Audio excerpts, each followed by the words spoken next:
what it's like to win the Super Bowl 3 times, why being humble and persistent leads to a legendary life, and how Brent Jones became a Super Bowl champion San Francisco 49er and a Silicon Valley venture capital legend. Coming back, here it is, part 2. Now, I absolutely want to talk to you about venture capital, but before we go there, just for a second. So, on those 3 Super Bowl teams that you were on, you were, if I remember correctly, the only Bay Area player playing for the San Francisco 49ers. Am I remembering that right? That is correct. So what is that like to not only, I mean, you are living I don't know what little girls dream about, but kind of there's wanting to be, when you're a little boy, you want to be Batman and you want to be a Super Bowl or maybe a World Series champion, or, those are the things little boys dream of, and in your hometown. And so what's it like, not only, winning the games and so forth, but actually just being home and in your neighborhood and around the Bay Area and going out to dinner, and while you're this incredible superstar? Chris, there's no better place to do it than in your hometown. It was the best. Think of all your friends. Think of your family members. I got to share it with my grandparents before they passed. I mean, it's just to be able to not only accomplish that, but to share it with the people that you love and are your friends and that you grew up with, your family. It was the best just to have them in the mix. And so it just feels great because that's the place that you love, and to be part of a legendary franchise and these iconic figures that everybody worships. I'm like, those are just my buddies. I'll make fun of them tomorrow if I get a chance. It's the best to kind of be a fan and a Bay Area kid and then be part of this legendary organization. And then, if you fast forward to today, Brent, the impression I have is you love being Brent Jones, former 49er Super Bowl champion, out in the world. It's funny because you think at the time your career's over, you're on to your next thing, and you kind of think that over time that kind of fades away. But there's something unique about our team and the interaction with the fans and the connection to the Bay Area, and the fact that we won so much. It keeps going and going. And I think to myself, I can't believe it. And it's funny, all these years later, people care. People that are young, people that weren't born when I was playing, just love the old school 49ers. And so it's Chris, it's a huge blessing. Now, you don't think that it's going to continue to last, but it does. And I'm not complaining because it's fun. It's fun to share the stories or talk about inside things or different players or personalities or coaches. And it's just, it all works together, and it's spectacular. You really are, incredible. And one of the things I also want to ask you about football that,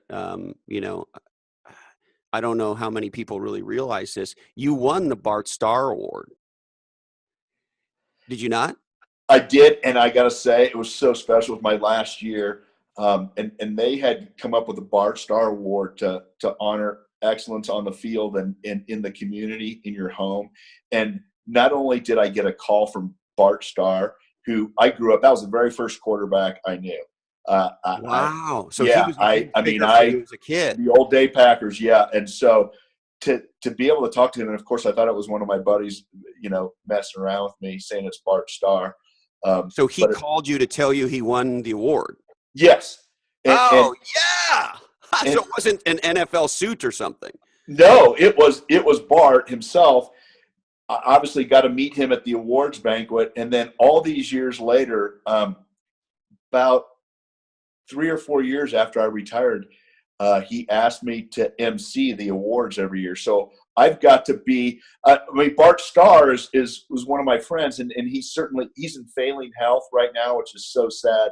One of the greatest gentlemen athletes that I've ever come across, but just to sit and talk to him about those old Packer teams and the history and what Vince Lombardi was like and what practice was like, and just to see the world through his eyes, man, what a huge special thing to have. And so it's been great to be friends with him, to see him, once or twice a year through all these years up until the last couple of years where he hasn't been very mobile. Unbelievable. And I'm just curious, as a young man who's achieving these incredible things on the field with one of the greatest teams ever in football history, what was it in your mind that sort of said to you, hey, I want to do some things in the community. I want to do something with my fame, with my celebrity, with the name that you have. What was it, because young athletes are not necessarily known for this, right? And look, rightfully so, I can understand you're 100% focused on trying to be the greatest football player you can on one of the greatest teams of all time. But yet at the same time, you're giving back to the community such that you win this award. Can you share with me what was in your head and why that mattered to you? Well, I think it's so important. And I think just the fact that you have named your broadcast legends and losers.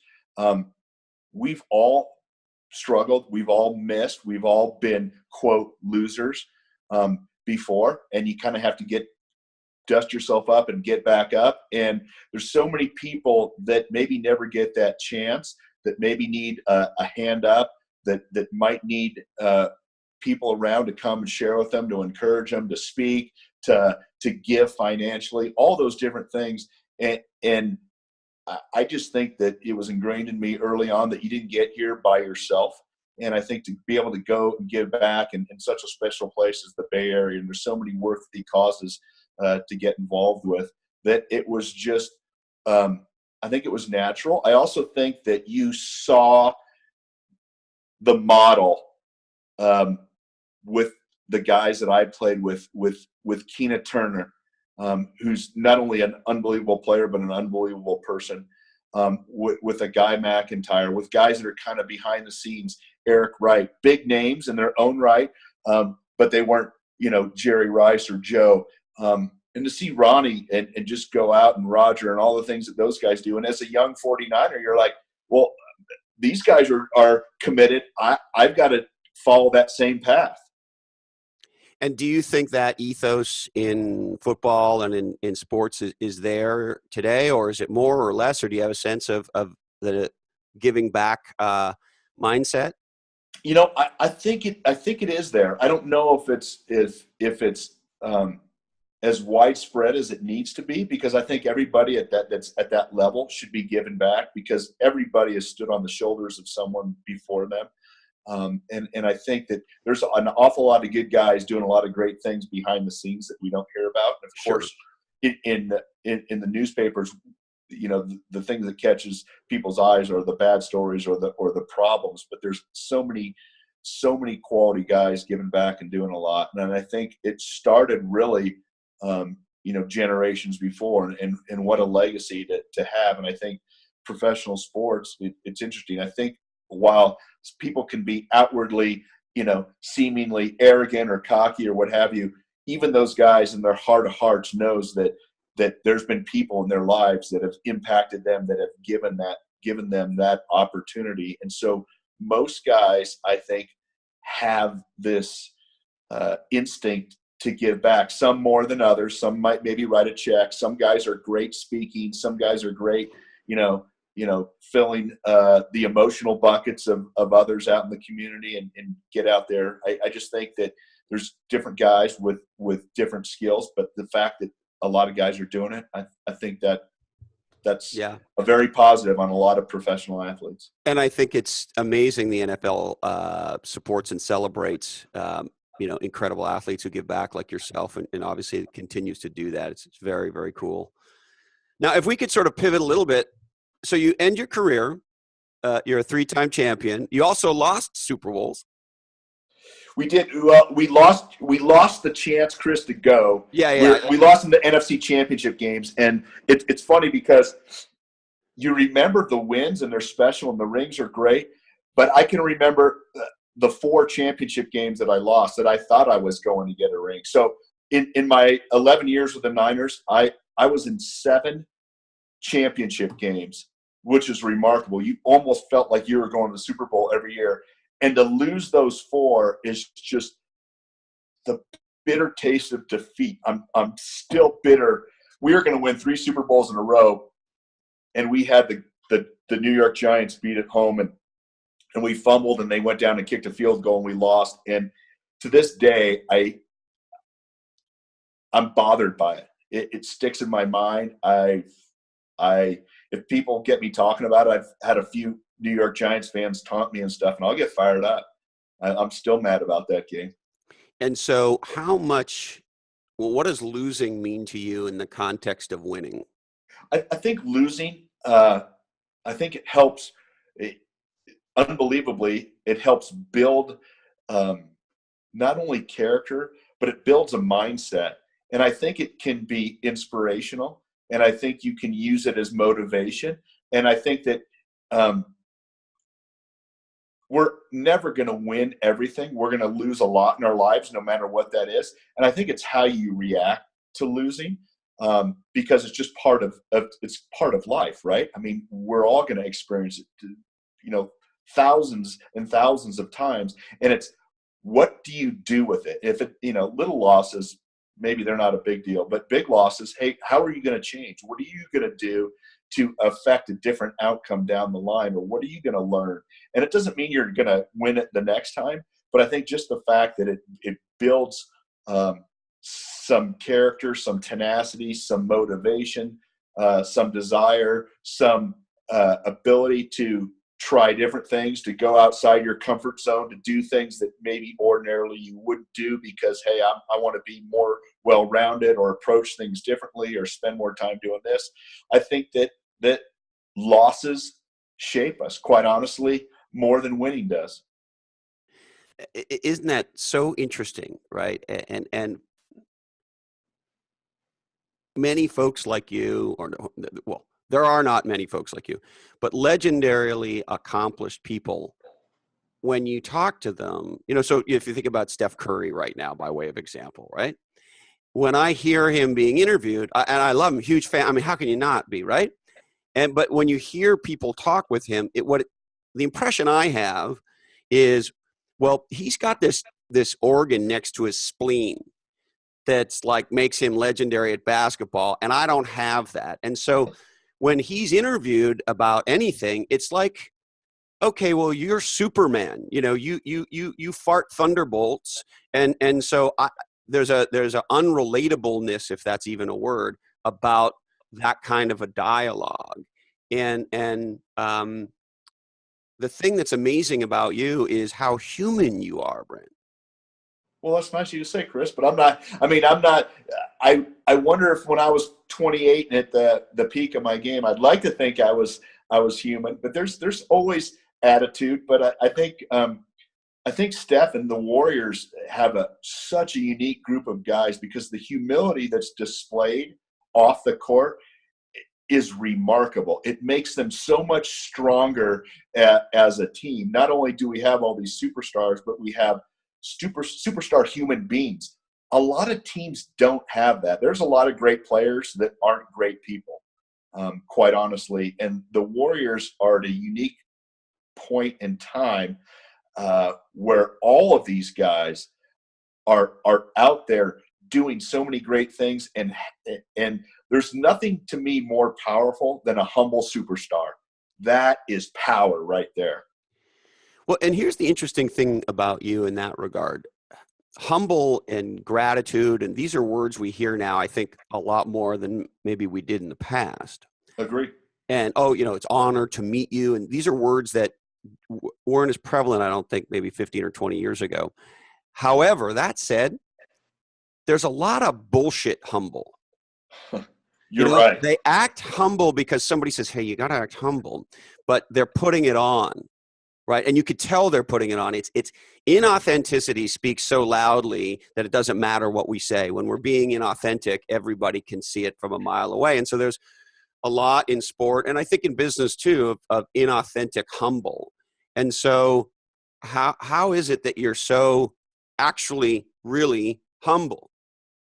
Well, probably a part of it came from my trajectory wasn't set early on, so maybe I had to battle behind the scenes to even achieve the level. And I think that when you're sitting in a dorm room with 13 other guys and 12 of them are going to get cut, and this is their dream, and you watch it all evaporate, it changes your perspective. And I think that you are more aware, empathetic to where people have come from, and everybody's out there just trying to do their best. And I think when you see people put in the effort and the time and the effort, I think that you realize, man, some people are gonna bust their butts, and they're not going to get the outcome that they'd hoped for. You still respect that, and I think that it's been funny because we haven't gotten to the business side yet, but I've seen some remarkable leaders that have that same humility. Some big name guys,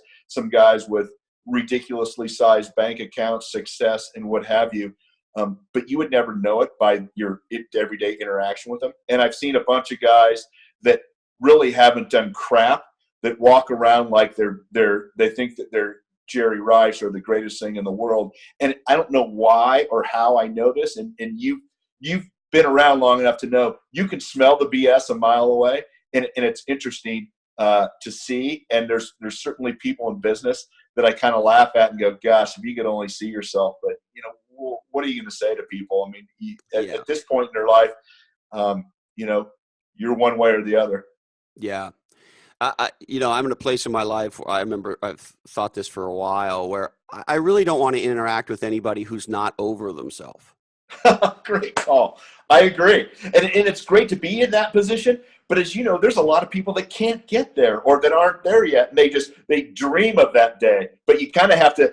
And I think that's another thing is being in a locker room with 50 guys that come from so many different backgrounds. Some grew up on the streets. Some grew up with one parent. Some grew up spoon-fed. Some grew up having to live day to day, wondering where their next meal's from, and they all have different perspectives, and you throw them all together and you go, be a team, get along, know each other, have each other's back. It gives you different perspective when you approach life down the line, because everybody has their crosses to bear. And whether it's it's the super cocky guy that thinks he's trying to show, there's reasons a guy acts like that. And so when you start peeling back the onion a little bit, you maybe have a little bit more empathy for people, or maybe you can handle them, deal with them a little bit better. And there are times in my life where I feel like, hey, I can hang with anybody. And then there's some times where I'm like you, where, you know what, enough of those guys. I don't want to be around them. Just get over yourself. I mean, exactly. And the other thing that these folks don't understand is, when you're if I could call it this, when you're the wool man, you don't have to tell people you're the wool man, right? Exactly. Or the man, as the case may be. As a matter of fact, the person who's telling you they're the wool man or the man, by definition, isn't, right? That's exactly. And I don't know why these idiots don't understand this. It's basic principles. Yeah. So let's move maybe past football as a career for a sec. So a legendary career, 11 years, one team, 3-time Super Bowl champ, a Bart Star, Pro Bowls, the whole thing, insanity. And yet, I remember not that long ago, Brent, I saw, ESPN does those, sort of documentary series thing. Oh, yeah. I remember seeing one on professional athletes, and I can't remember the exact statistic, but it was a shocking one. It was sort of 80-something%, according to ESPN, of pro athletes 5 years out are bankrupt or close to bankrupt. Does that seem about right to you? Chris, I saw the same thing. It was an article in Sports Illustrated, and then they did a show on it. I believe it was ESPN or Outside the Lines or something. And I believe you're right on. The number was after 5 years, 80% are bankrupt and struggling and without a job. And the number right now seems like it's high, but I know it's a darn high number. And a lot of that comes from you build up your whole identity in what you do. And I have to say, I struggled with this when I was done playing. You're an athlete. You start off at 5 years old, 7 years old. You're playing sports. You're in high school. You're in college. You're in the pros. You're getting paid, adulation, big money, contracts, this, that, and the other thing. You're an Women. athlete. Everybody identifies you, and you start identifying yourself. I'm a pro athlete. But that day's gonna end for every single guy. And how do you handle it when that day ends? And all of a sudden, it's the realization that part of you dies. And I had a buddy that said it's like it's being alone in the wilderness, wandering through the wilderness for a year or two, or some guys forever. They never figure out that, hey, sports was just what I did. It's not really who I am, but so many guys build up their identity in just exactly that. And it's not unlike the high tech world or whatever it could be, or it could be anybody's career. If your identity is built in what you do for a living, you're going to struggle when that living comes to an end. Yeah. And you said a fascinating thing, really captures my attention, which is your identity is that. And when we identify with something and that thing then goes away, I think that, for example, it's super hard to lose a spouse, either to divorce or to death. And part of it is, of course, the loss of the person, but the other part is the loss of the identity. And in the working world, Brent, I see this all the time. Guys who can't retire. Exactly. And it's like, well, who they are as a CEO or an entrepreneur or whatever it is, right? And they just can't not do that, because when you take that away, they literally don't know who they are. And so how did you redesign your life to become, first you're a broadcaster, so you have this career after football that I think, I don't know, you tell me, is the career most guys or a lot of guys wish they would have after football? Is that right? Well, here's the thing, Chris.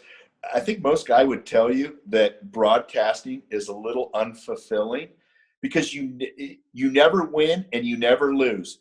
Every game you just broadcast, and 50% of the people say, "Oh yeah, you did a great job." And the other 50% say, "Oh yeah, that guy sucks." And it doesn't matter because all you're doing is talking about something that disappears as soon as the game is over. And so, in terms of having something that's desirable in terms of a career, it's nice. You're on TV, and yeah, you might continue that fame. Yeah, the salary's nice. I think it's the best transition for guys to still stay attached to the game and still make a decent paycheck. But in terms of being fulfilling, it's really not. It's not that. You're just talking about a sport. Yeah. So here's the thing I find, or at least one most fascinating about you choosing consciously to leave football broadcasting, which is, we live in a world today, Brent, where, of course, celebrity is celebrated like nothing else. Like, being a celebrity is the biggest achievement you could achieve in our world.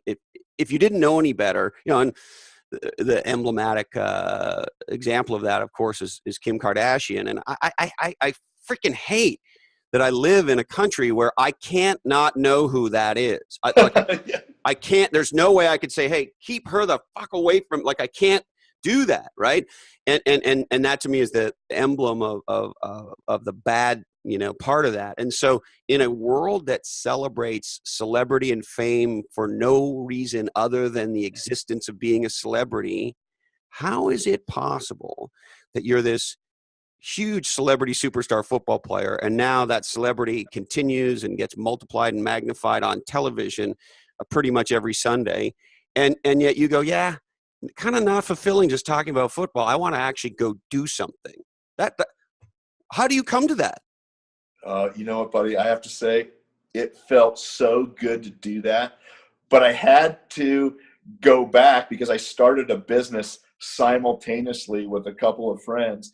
And through the first 6 or 7 years of my broadcasting, we were building the business. And when the business got to the point of hitting kind of that inflection point, the broadcasting was taking me away from the business, and it was a huge distraction. And while it was fun, it wasn't very fulfilling. And so when I let my the president of CBS know that I was not going to sign the 3 or 4 year extension that they were putting in front of me, they got mad. And I said, well, I really am doing this. And they said, well, then you know what? Then you can just go ahead and do that if you're not going to sign this contract. And I said, great. It was the classic.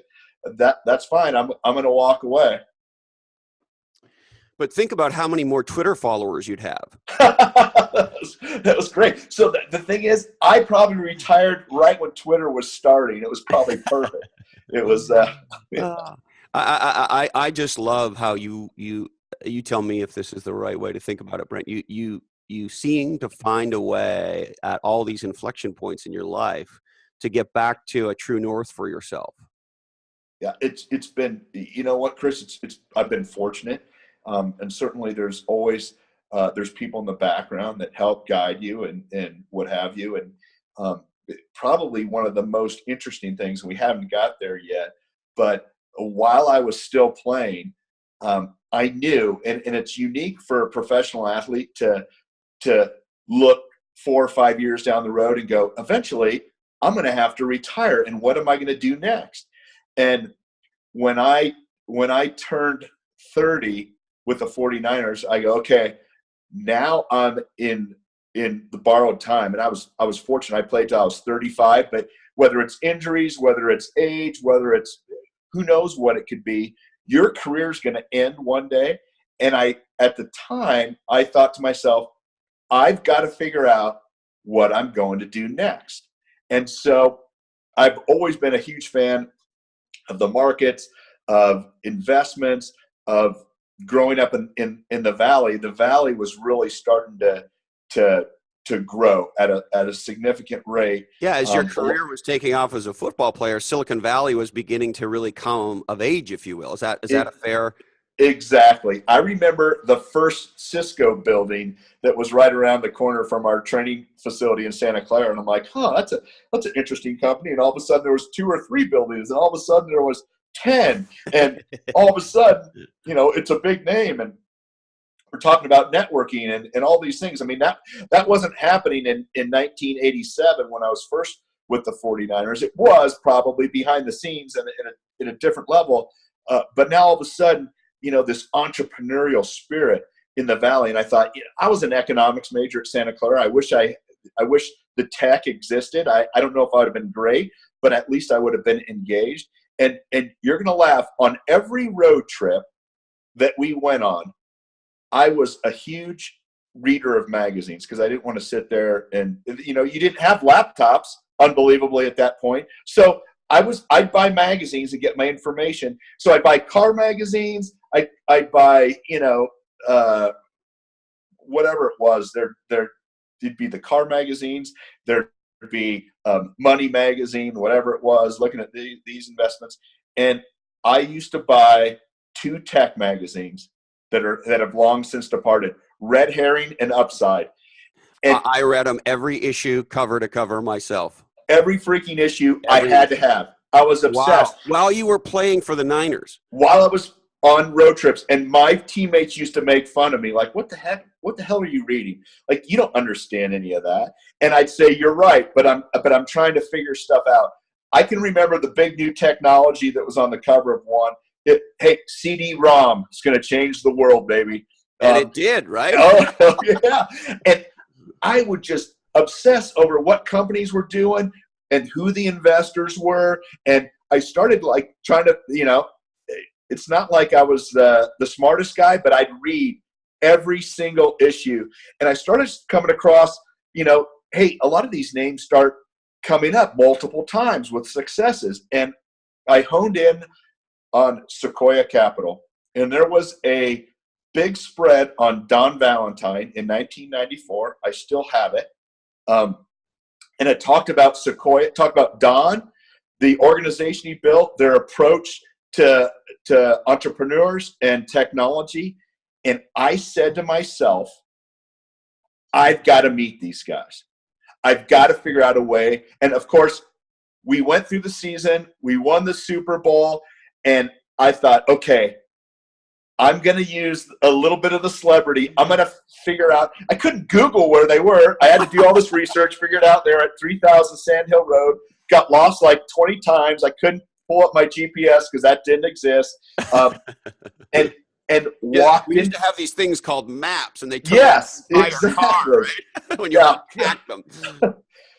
So you can imagine, it's 1995 now, and I've decided I want to learn about this business, and I want to invest these. I want to be a smart investor. I don't want to, or an investor. I don't want to be one of the 80% of the guys that ends up with nothing. So I walk into their office, their old offices, 3000 Sand Hill. Walk in, and my strategy was, I'm praying that somebody recognizes me, which isn't a great strategy. So this is, I'm going to use my Kardashian capabilities. Yes. I clearly, it was one of the times I had a ring or two on, I guarantee you. And so I get in the front, I talk to the receptionist. But you're cold calling. I want to be clear. I'm cold calling. You did not call ahead. You didn't do any of that. You walked in the front door wearing Super Bowl rings, hoping to be recognized so that you maybe could meet Don Valentine? Yeah, or any of the partners. So I said, I'd love to meet one of the partners, and I'd love to be an investor. And she kind of laughed, and she said, you know what, we have all the investors that we need, and the partners, don't just take drop-ins. So it was nice. I tried to flash my ring around, lingered in the entryway, hoping somebody would see me. Of course not. So they basically said, maybe you should have worn your jersey with the giant. I should have. That would have been a good strategy. So I was frustrated, but I was like, okay, they're not taking new investors. They don't want anything to do with me. That made me want them more. And so I came back probably 6 months later thinking, I'm going to try again. Same thing happened. And basically, no, we're not taking new investors. Thanks. There's the door. And I thought, dang, there's something really special about these guys. They don't want anybody's money. And so I did some research and figured out, there was kind of a connection to Stanford with some of the partners and what have you. They're doing stuff. I'd read everything I could. And this is a year later now, Tommy Vardell came to our team. He was a free agent. And of course, he was a first rounder out of Stanford. And he walked in. I had met him a couple times. Literally 30 seconds after I said, welcome to the team, I said, hey, any of your Stanford buddies have a connection at Sequoia Capital? And he said, I'll check. And a couple days later, he came back and he said, yeah, we've got a connection, and we've got one of their partners. And he said, we'll set up a meeting. And I said, don't have us meet there. Bring them down to our facility so we can take them on the tour. We can do the we can do the schmoozing thing. So I love it. Down comes, you're using every component that you got in a 49er. And I don't care how cool you are. I don't care if you're a billionaire or you're Don Valentine or you're the Lord himself. When a 49er says, hey, want to come down to the facility and take a tour and hang out? Guys say yes, right? I was so psyched. So we have a lunchtime meeting, and it's Tommy and myself. And so I go, we're going to need a little more firepower. So I went and got Steve Young, who's my roommate, my best buddy. And I said, all right, we're going to meet with these big time venture capitalists. Back then, nobody even knew what the heck that was. And I said, don't pull any of your lawyer lingo. Don't try to be big time lawyer guy. We want to invest in this group of guys. So just play it cool. I got Harris Barton, who was our big investor, sophisticated. So the four of us met Mark Stevens and Doug Leone in our defensive meeting room for lunch. Now, I'm like on pins and needles. This is my time. It's taken me a year and a half to meet these suckers, and here they are. And we sit down, shake hands, everything's great. Little did I know at the time, Mark Stevens was a big sports fan. Leone didn't give a crap at all. And so after Leone, pleasantries and this is a nice, comforting, cuddly kind of a guy. Yes, I couldn't have had a worse person to pick for the first meeting, because we're talking about football, and Stevens is doing a great job. He's asking us questions. And so after pleasantries, after 15 minutes, so Doug says, okay, it's great talking to you guys and all that stuff. So what's the point of the meeting? And I speak up, because this is my baby. you know what, Doug? We've really admired what you guys have done. We know a little bit about your business. We'd love to learn more. We'd love to be engaged. And lastly, we'd love to be able to invest. And he sits up straight, kind of leans in on the table, and he goes, well, what the hell are you going to do for us? Classic Leone. What value are you guys going to bring to the table? And so at the time, I laid it all on the line. I said, hey, we can get you tickets to games. We can get you autographed jerseys. We can take you on a road trip. And he goes, I don't care about any of that crap. I could buy that if I want to. And so we kind of, and Mark Stevens kind of broke it up, and we were kind of laughing. I'm thinking to myself, this guy's brutal. Like, of all the things of all the people I could meet, he could care less. And so I went with my whole arsenal, and he's just sitting there like, taking it like, yeah, whatever. It was kind of nice meeting you guys. So we sat around and talked for another half hour, and then we had to go out to practice. And so we shook their hand. No next steps. No, other than, hey, it was great meeting you. You know, maybe we can, talk sometime in the future. And so Tommy, Steve, Harris, they got ready for practice. They didn't care. No skin off their back. And I was obsessed. I was like, I can't freaking believe they said no. Like, we're Super Bowl champions. Doesn't Leone know that that we're important at soccer? And we had nothing. So Chris, I wasn't going to give up. So it's November. And I thought, you know what? I'm going to send them a thank you package for coming and meeting with us. So I got 49er helmets, team signed helmets. I got Jerry to give me a couple of his jerseys. He signed them. I got Steve Young. I got footballs. It was a couple $1,000s worth of stuff. And I sent it up to Leone, and I said, thanks for taking the time to meet with us. There was no cell phones or anything like that. And I left my name and my number, and it was just the old guilt factor. Well, I guess he probably doesn't even remember after all these years. He opens up the box, and he's like, yeah, who gives a crap about this stuff? Well, it's Christmas. It's getting to be Christmas time. People are going nuts at Sequoia. What the hell do you have there? Like, 49er guys and all this stuff. All of a sudden, it was important to everybody else at Sequoia. It wasn't important to him. And he's like, oh, man, now I got to call this guy back. So he calls me back a few days later, and he goes, hey, I got all this stuff. That was nice. I don't really care about it, but apparently you guys are a big deal or something like that. This is classic Leone. And he goes, maybe we can carve out a little bit for the four of you guys to invest in our fund. It was 1996. They were just finished raising Sequoia 7, which was like a 20x net fund. So he let us invest $25,000 each, and over like 3 or 4 years, we made 20x plus. It was probably more than that. And Chris, you can't believe it. Like, in the locker room, Doug was such a fun guy, because I think he thought we were BSing him the whole time. And as soon as the season was over, I'm like, hey, can we go to a few of your meetings? And he's like, a few of my meetings? Like, what, you want to go, like, see what I do on these diligence calls or meeting with these entrepreneurs? We go, yeah. So he brought us along to a couple.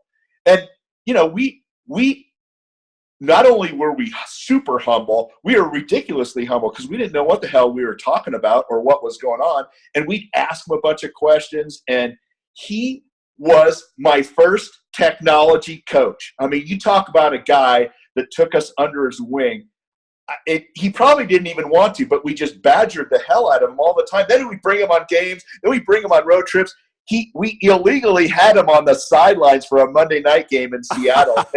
and I got knocked out, and he was so worried. I'm like, Doug, this is what I do. He's like, this is barbaric, this football stuff. And it's funny, Chris, after a few months, he said, hey, would you guys ever like to invest in direct deals? We're like, heck yeah. And so our first deal was a company called Assured Access. We got a 4X in like 6 months. We're like, damn, we're the smartest football players in the world. We're investing with all these venture guys. And everyone in our locker room's like, what the hell are you guys doing? The second deal, do you want to invest in NVIDIA?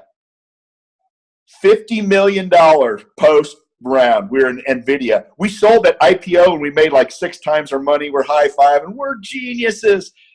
And we started slowly learning about the business through the eyes of Doug and Sequoia. We met a few other partners.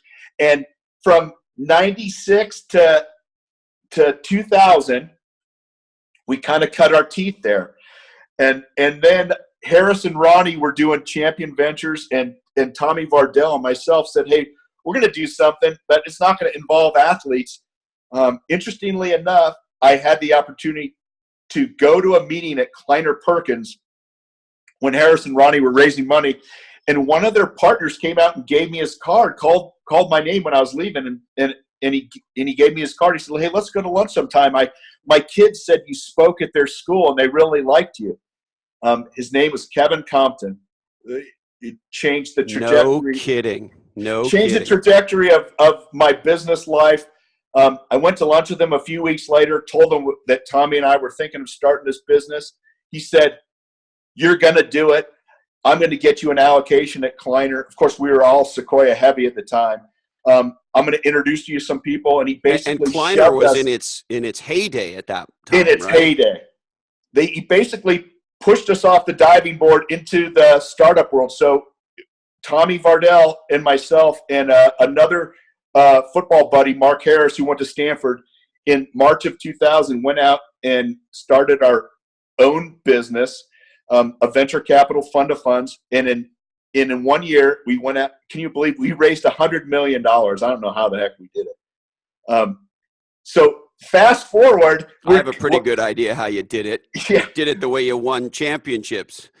You fought hard for it. It's funny, Chris. We just fought like heck to be relevant to any of the venture firms, whether it's speaking at companies, whether it's helping CEOs, whether it's pulling a deal or two out of the woodwork.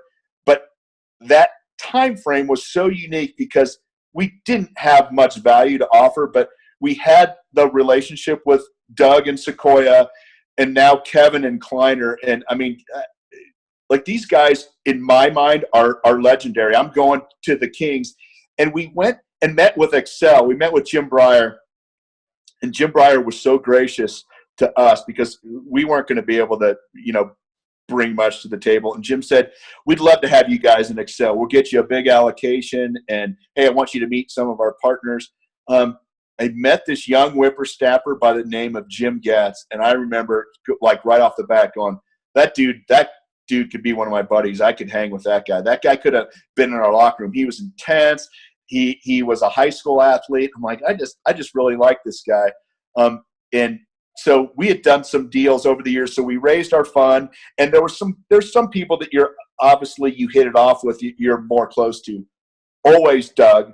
He was the guy. Kevin got us into business and has been so impactful in my life. And a couple of years down the line, I was going to lunch with Jim, and he was switching over from Excel to Sequoia, and I remember just like thinking, man, I just really want to follow him. I just kind of felt like he was a strong up and comer, and so we started through our fund that we started doing a lot of direct investments, and they were in a lot of Getz deals.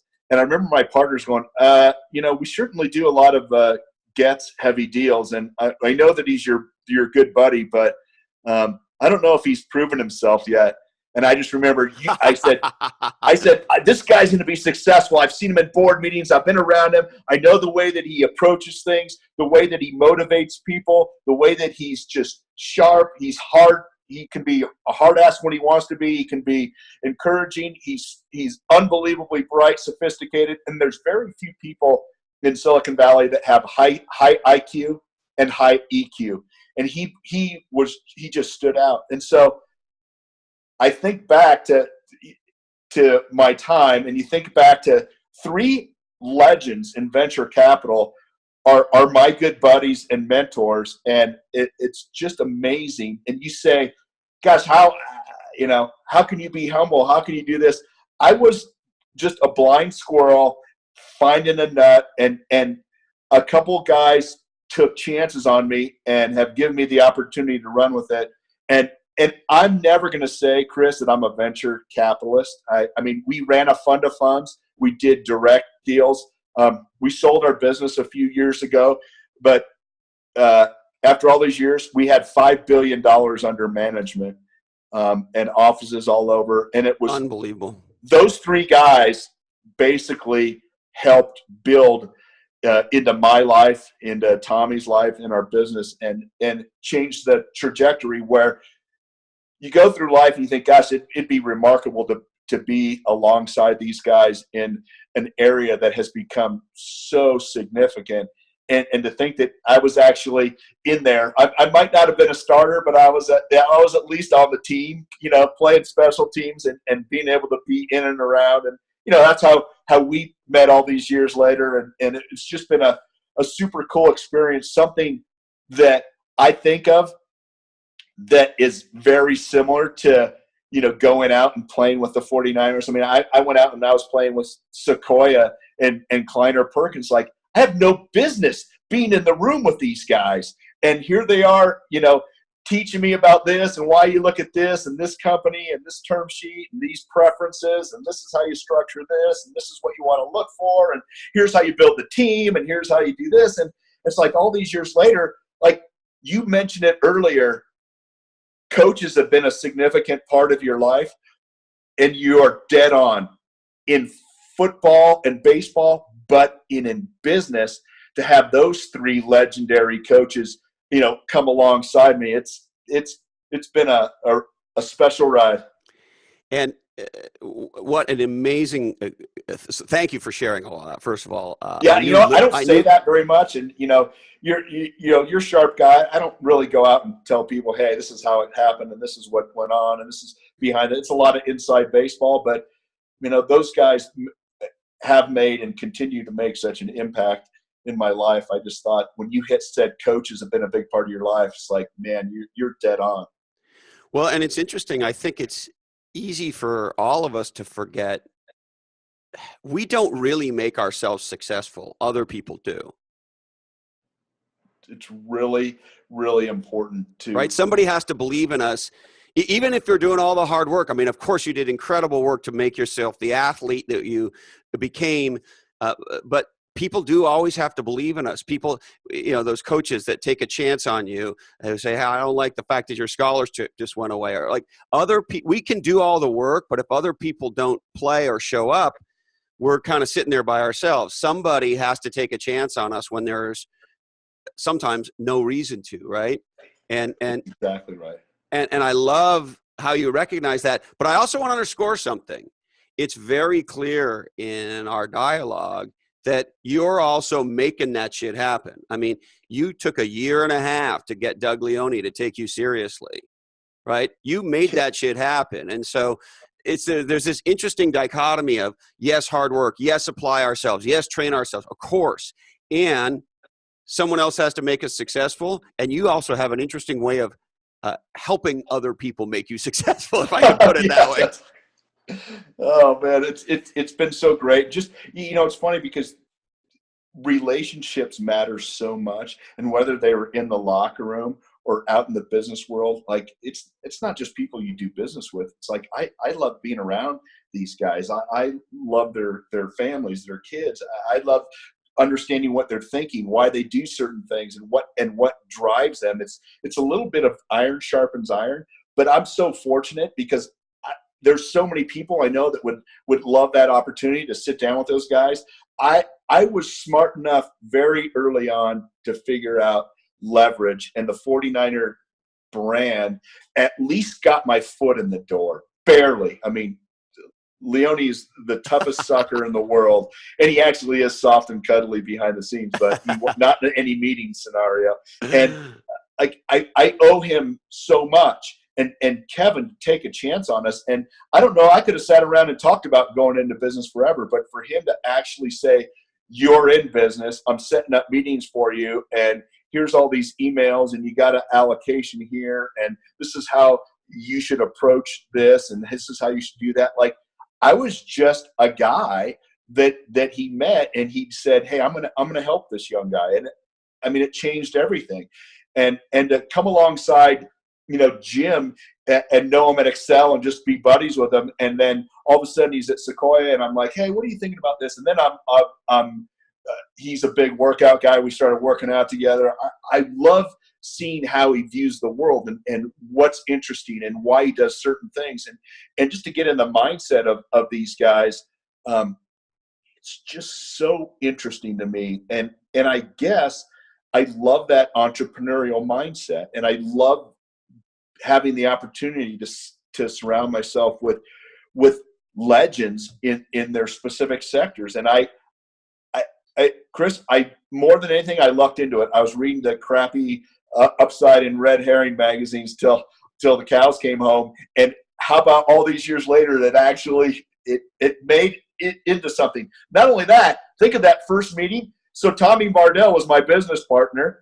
Harris Barton has been remarkably successful. Steve Young's done venture capital and private equity. Ronnie's done that. I mean, Joe's done it. Our whole team's been all over it, and it all started, way back when. So cool. And now that you've sold your firm, what's next for you? Oh, it's a great question. I'm still doing a little bit of consulting for the firm and just kind of investing here and there and kind of having fun. Enjoy following. You want to be a co-host on Legends and Losers with me? There you go. Hey, my guess is you get an opportunity to talk to so many great people. What a blast! And it's so great. I mean, this conversation's worth it all for me. Well, you're saying a lot of nice things, but you gotta talk to real significant, important people. I'm an anomaly in and around the edges. And it's just been so awesome to talk to you over the years and get to know you. And it's just connection. It's just one thing leads to the next. And there's so many good people out there. And I just have so much respect for all the things that you're doing and your approach. You might be inspiring me to get, I don't know if I can do MMA. I might do boxing. Why don't you? We should train together. It'd be great. My boxing coach is unbelievable. You'd love him. His name is Nick Townsend out of Los Gatos, and he's a street fighting boxer. So very, oh man, yeah. If you want, I'll set up a session for us. I might have to take you up on that. It might be a few months, but I got to get myself in shape so I don't look like. I don't want to come to the gym and have everybody go, that guy used to be we'll start off with a private. We won't tell anybody who you are. Don't bring the rings. Okay, good call. Well, Brent, I can't thank you enough. This has been an extraordinary gift in my life to have this conversation with you. Holy shit. Thank you.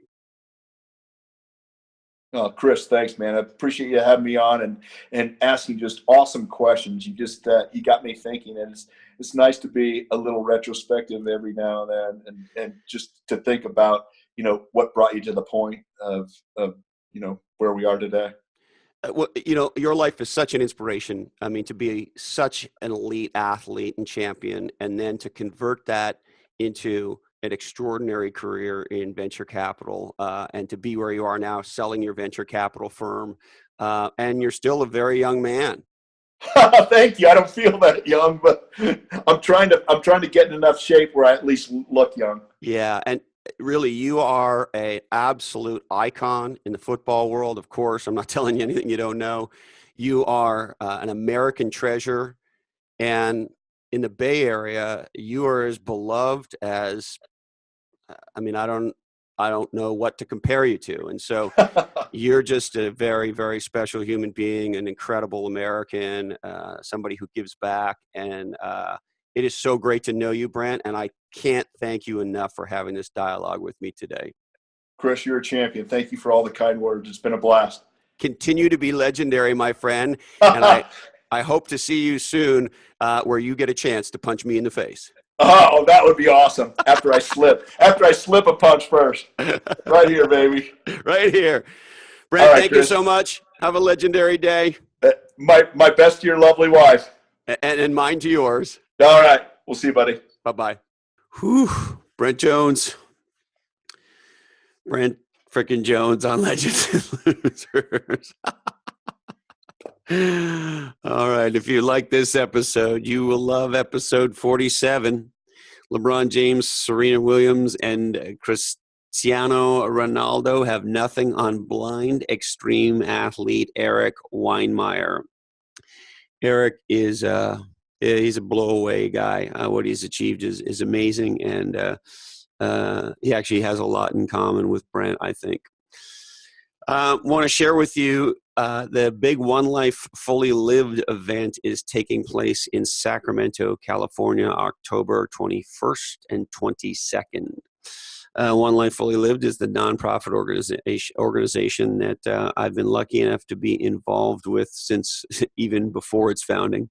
Its founder, Tim Rode, and I are good buddies, and he's been on Legends and Losers. And if you haven't heard that Legends and Losers, it is fun, insightful, enlivening, and just pee your pants funny.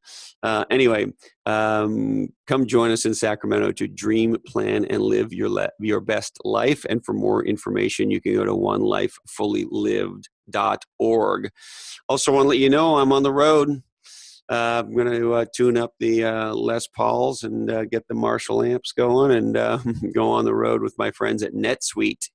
#1 in cloud ERP. The cool thing about this company, NetSuite, is they really essentially were the first company to deliver the foundational applications for running a business. So, think about your finance applications, manufacturing, distribution, kind of the core capabilities, what's called enterprise resource planning in the cloud. And they became a category king doing that. And so they're an entrepreneurial company that helps entrepreneurial companies. And so we're going to go on the road and talk about what's next for entrepreneurial businesses. And I'll be signing Play Bigger and hanging out and hopefully having a good time with you. So dates are August 24th in San Diego, Denver, September 20th, Toronto, September 26th, New York, September 27th, and the beautiful Miami on November the 9th. To get your VIP invitation to the NetSuite Next Ready Business Tour, go to legendsandlosers.com and click on the tour, and you can fill out a form. Or if you just prefer, you can fire off an email to blackhole@legendsandlosers.com. Tell us the city that you're interested in, and we will make sure our good friends at NetSuite take care of you. Please check out legendsandlosers.com and subscribe on iTunes, Stitcher, or YouTube. We hope you're getting addicted. We love it when you give us a legendary review. Thank you. You can find us on facebook.com/groups/legends and losers, on Twitter @legendslosers, and again, email us at blackhole@legendsandlosers.com. And don't forget to keep telling all of your friends.